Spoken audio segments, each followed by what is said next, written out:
Hello students, welcome again our free tutorial YouTube channel. This is Nisha Pamar. We are studying here about company accounts.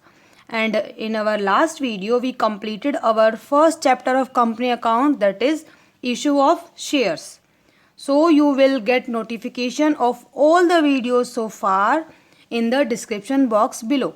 And in our today's video, we start our next chapter, that is issue of debentures. तो issue of debenture के बारे में पढ़ने से पहले हमें ये पता होना चाहिए कि डिबेंचर्स क्या होते हैं। तो देखो, मैंने आपको बताया था जब हमने इशू ऑफ शेयर पढ़ा था कि कंपनी की जो शेयर कैपिटल होती है उसको स्मॉल स्मॉल यूनिट्स में हम लोग डिवाइड कर देते हैं और उन स्मॉल यूनिट्स को ही बोला जाता है शेयर्स। ठीक है, तो अगर कंपनी को कैपिटल चाहिए होती है तो वो अपने शेयर्स से इशू करके वहाँ से ले लेती है।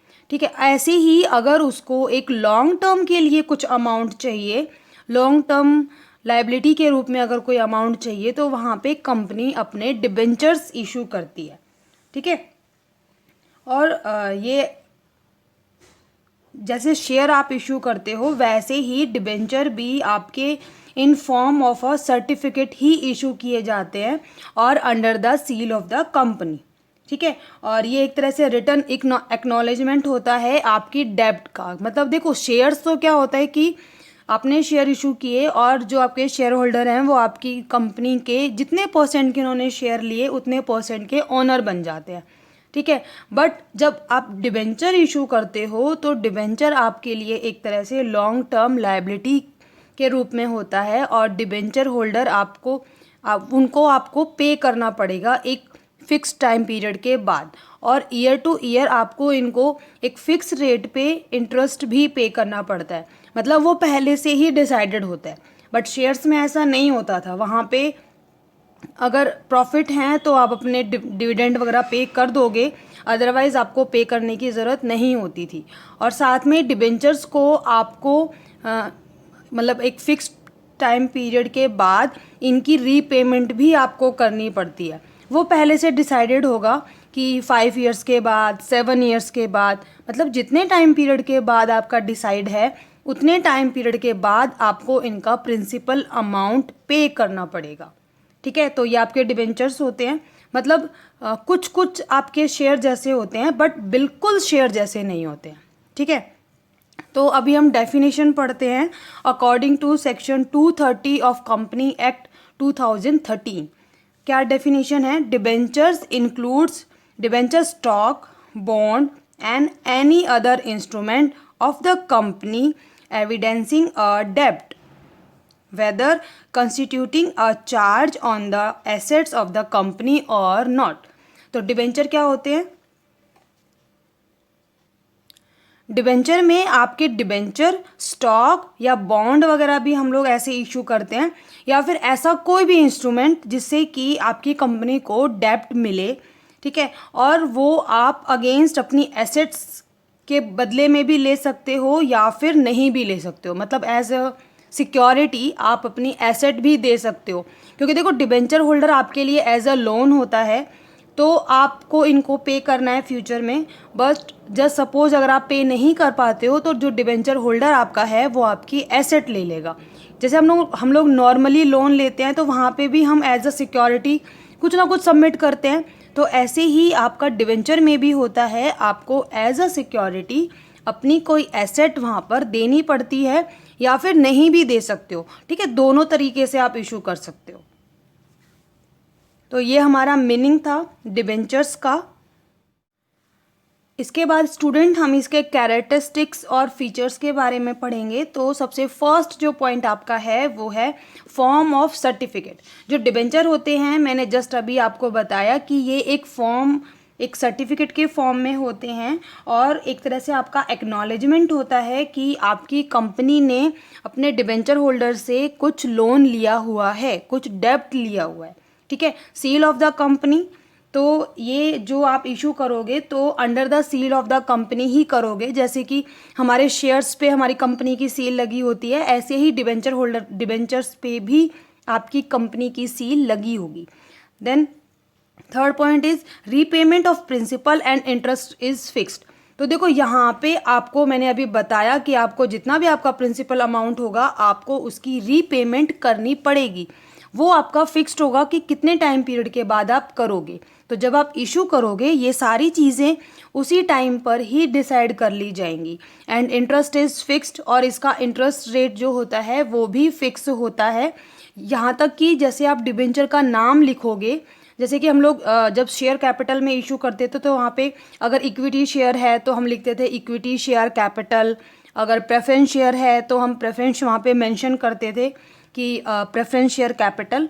ऐसे ही आपको डिबेंचर में उनका इंटरेस्ट रेट आपको मेंशन करना पड़ेगा। जस्ट सपोज आपका 9% अगर इंटरेस्ट रेट है तो वहाँ पे आप लिखोगे 9% डिबेंचर अकाउंट। इस तरीके से आपको एंट्रीज करनी पड़ेंगी, ठीक है। देन उसके बाद आपका फोर्थ है मेच्योरिटी डेट। तो जो इशू ऑफ डिबेंचर होता है इसकी जो मेच्योरिटी डेट होती है वो 10 ईयर से ज़्यादा नहीं हो सकती। मतलब अगर आपकी कोई नॉर्मल कंपनी है उस केस में वो 10 साल से ज़्यादा मेच्योरिटी डेट का टाइम नहीं ले सकती है। मतलब 10 साल तक उसको अपनी रीपेमेंट कर देनी पड़ेगी, ठीक है।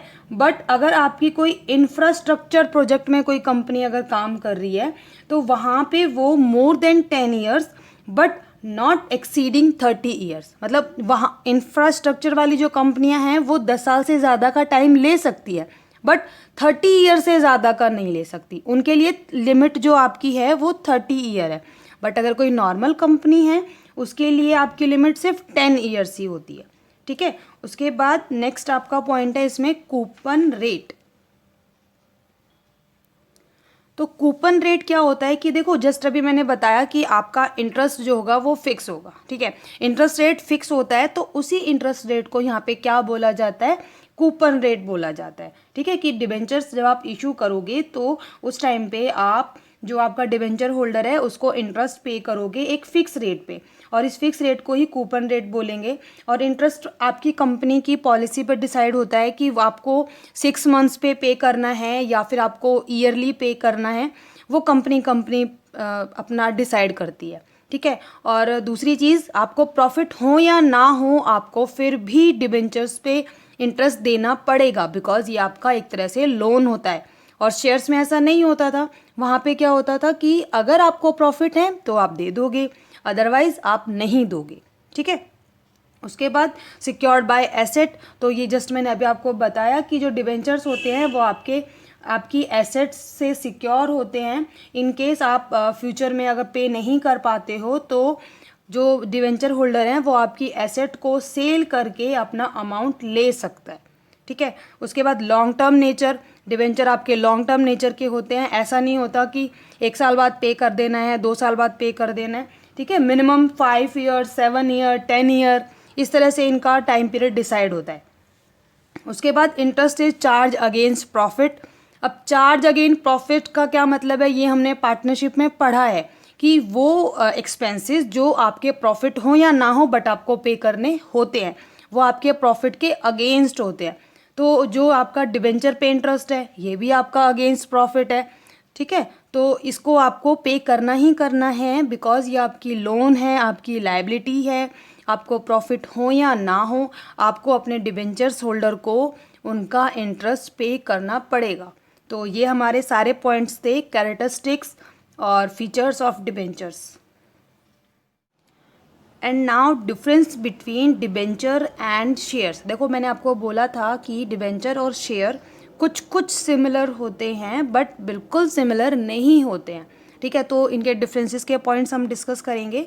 सबसे फर्स्ट जो आपका पॉइंट है ऑनरशिप। तो जो डिबेंचर होल्डर होते हैं वो आपकी कंपनी के ऑनर नहीं होते हैं, वो आपके लेंडर होते हैं, क्योंकि उन्होंने आपको एज अ लोन कुछ अमाउंट दे रखा है तो आपको उनको फ्यूचर में पे करना पड़ेगा। बट ऐसे ही जो शेयर्स जिनको आप इशू करोगे, जो आपके शेयर होल्डर होते हैं वो आपकी कंपनी के मतलब जितने परसेंट उन्होंने शेयर खरीदे उतने परसेंट के वो ओनर बन जाते हैं, और उन्हीं में से ही हम कुछ मेंबर्स को सेलेक्ट करते हैं as a board of director, जो हमारी कंपनी के मैनेजमेंट का काम संभालते हैं, ठीक है। उसके बाद रिटर्न। तो डिबेंचर होल्डर को इंटरेस्ट रेट मिलता है चाहे प्रॉफिट हो या ना हो, बट शेयर्स को उनका जो डिविडेंड है वो नहीं मिलता है। मतलब देखो मिलता तो है बट देखो प्रॉफिट के केस में होगा कि अगर प्रॉफिट हुआ तो आप शेयर्स को दोगे, अदरवाइज आप नहीं दोगे, ये चीज़ हो जाती है। वहाँ पे आपके प्रेफरेंस शेयर हैं तो एक बार हो सकता है कि प्रेफरेंस शेयर पे डिविडेंड आपका फिक्स होता है तो उनको आपको पे करना पड़ेगा, बट इक्विटी के केस में ऐसा नहीं होता। इक्विटी में अगर प्रॉफिट होंगे तो आप दोगे, अदरवाइज आप नहीं दोगे, ठीक है। उसके बाद थर्ड पॉइंट इज रीपेमेंट। तो डिबेंचर्स की आपको रीपेमेंट करनी पड़ती है, इसके प्रिंसिपल सम की आपको रीपेमेंट करनी पड़ेगी after a fix time of period, ठीक है। ऐसे ही बट शेयर्स का नहीं होता है। शेयर्स में आपको फिक्स नहीं है कि आप उनकी पेमेंट करोगे, बट जब कंपनी को आप बंद करोगे, ठीक है, जब कंपनी आप वाउंड अप करोगे तो वहाँ पे आप शेयर्स को फुल पेमेंट उनकी कर सकते हो, अगर आपके पास इतने प्रॉफिट्स या इतनी एसेट्स हैं तो, अदरवाइज वो भी नहीं किया जाता है, ठीक है। Then issue of discount. तो डिबेंचर्स को आप डिस्काउंट पे इशू कर सकते हो, बट शेयर्स को हम डिस्काउंट पे इशू नहीं करते हैं। इशू ऑफ शेयर में हमने पढ़ा था कि आप शेयर्स दो तरीके से इशू करते हो, issue at par and issue at premium. ऐसे ही डिवेंचर में तीन चीज़ें आ जाती है, issue at par, issue at premium and issue at discount, ठीक है। उसके बाद फिफ्थ पॉइंट इज सिक्योरिटी। तो डिवेंचर जो होते हैं वो आपके सिक्योर्ड होते हैं आपकी एसेट से, बट शेयर्स आपके सिक्योर्ड नहीं होते हैं। Then six point is convertibility. तो डिवेंचर्स को आप चाहो तो शेयर्स में कन्वर्ट कर सकते हो, बट शेयर्स को हम कभी भी डिवेंचर्स में कन्वर्ट नहीं कर सकते हैं, ठीक है। Then seventh point is voting right. तो डिवेंचर होल्डर आपके लेंडर होते हैं, उनको कोई राइट नहीं होता कि वो आपकी कंपनी में वोट करें, बट शेयर होल्डर्स को कंपनी में वोटिंग राइट होता है, और उन्हीं में से ही कुछ मेंबर सेलेक्ट किए जाते हैं as a board of director, जो मैनेजमेंट का काम भी संभालते हैं, ठीक है। उसके बाद रिस्क। तो डिवेंचर्स में कोई रिस्क नहीं होता, ये सिक्योर्ड होते हैं, इनको इंटरेस्ट भी टाइम टू टाइम मिलता रहता है। अगर ये सिक्योर्ड बाय एसेट हैं तो वहाँ पे आप इनकी पेमेंट अगर नहीं कर पाते हो तो ये आपकी एसेट सेल करके अपना अमाउंट ले सकते हैं। लेकिन शेयर्स में जो रिस्क होता है वो बहुत हाई होता है। उनको देखो, हो सकता है कि पैसा मिल भी जाए और ना भी मिले, सिर्फ ये चीज़ होती है, ठीक है। Then ninth point is priority as repayment of principal. अब प्रायोरिटी किसको मिलेगी? ऑब्वियसली डिवेंचर होल्डर को ही मिलेगी, क्योंकि उनका लोन हमने ले रखा है। तो जब भी आपकी कंपनी या फर्म आप बंद करोगे तो सबसे पहले आपको अपने डिवेंचर होल्डर को पेमेंट करनी पड़ेगी, उनका सारा अमाउंट उनको देना पड़ेगा। उसके बाद अगर कुछ अमाउंट बचता है, कुछ प्रॉफिट्स बचते हैं, तो आप शेयर होल्डर्स को दोगे, अदरवाइज उनको कुछ भी नहीं मिलेगा, ठीक है। तो ये हमारे पॉइंट्स थे, difference between debentures and shares. So student, आज हमने डिबेंचर का मीनिंग पढ़ा, उसके कैरेक्टरिस्टिक्स पढ़े और डिफरेंसेस पढ़े बिटवीन डिवेंचर्स एंड शेयर्स। तो आई होप आप सबको ये समझ में आ गया होगा। अगर फिर भी आपके कोई डाउट है या फिर कोई ऐसा पॉइंट है जो आपको समझ में नहीं आया हो तो आप हमारे कमेंट सेक्शन में कमेंट करके पूछ सकते हैं। हमारी नेक्स्ट वीडियो में हम टाइप्स ऑफ डिबेंचर्स पढ़ेंगे और साथ ही डिबेंचर्स को बैलेंस शीट में कैसे शो किया जाता है उसके बारे में स्टडी करेंगे। Thank you.